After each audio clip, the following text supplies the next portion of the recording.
this crazy world of show business could this happen?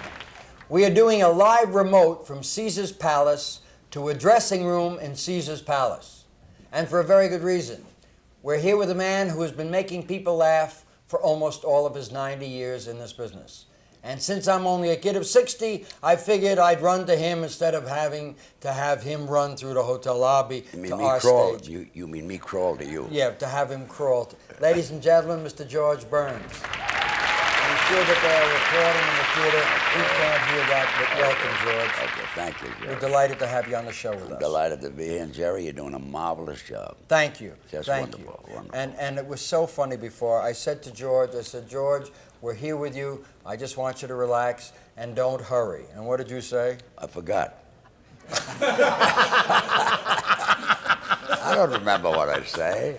That's marvelous. But how come you remember all the lyrics of every song that was ever written? Well, those are old songs. They go back 1,000 years. I got a very good memory if they pay me. I see. If I don't get paid, I can't remember anything. I see. In other words, if you're booked and they pay you, you can sing. What did you say? I don't beg your remember pardon? that. Not getting paid. I'd love to hear, what song is the oldest song that you do? Well, do Pack Up Your Sins. Good song. Okay. Go ahead. Pack up your sins and go to the devil in Hades.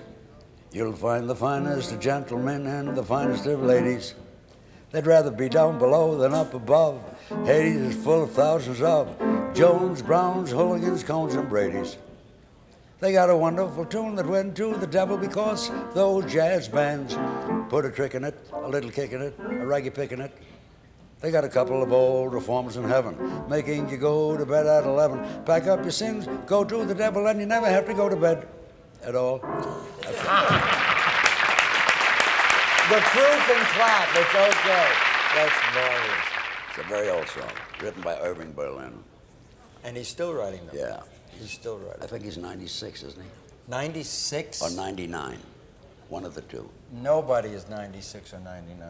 Oh, yeah, he is. He is really? He is. And you're what?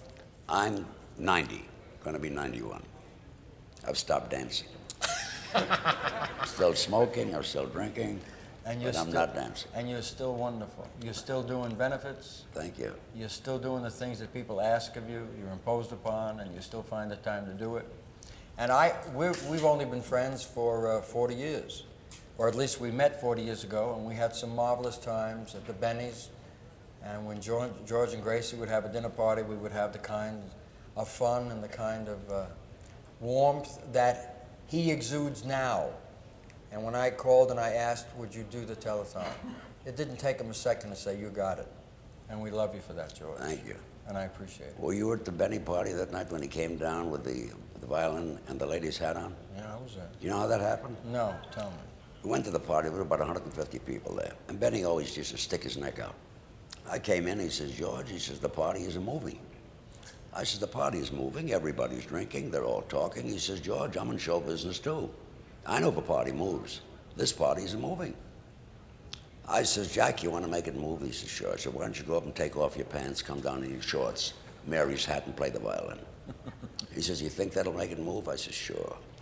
He went upstairs, and when he went upstairs, I says, ladies and gentlemen, Jack went upstairs, he's coming down in his shorts with lady's hat. When he comes down, don't pay any attention. Down came Jack, the shorts on, lady's hat, nobody looked at him. He knew I put him on, he fell down, started to laugh. He says, George, now the party's moving. I remember it. Leo DeRosa, Danny Kaye, Yeah. Jeanette MacDonald, her husband was Jeanette MacDonald, Raymond. Yeah, Gene Raymond. They were all there. Loretta Young and 2 or 3 husbands. It was quite a party. George, thank you for letting us come back today. Okay, thank you. And as I said before, I'll say it again. You're doing a marvelous job. Well, it's people like you that help me do it, George. Okay. Thank you.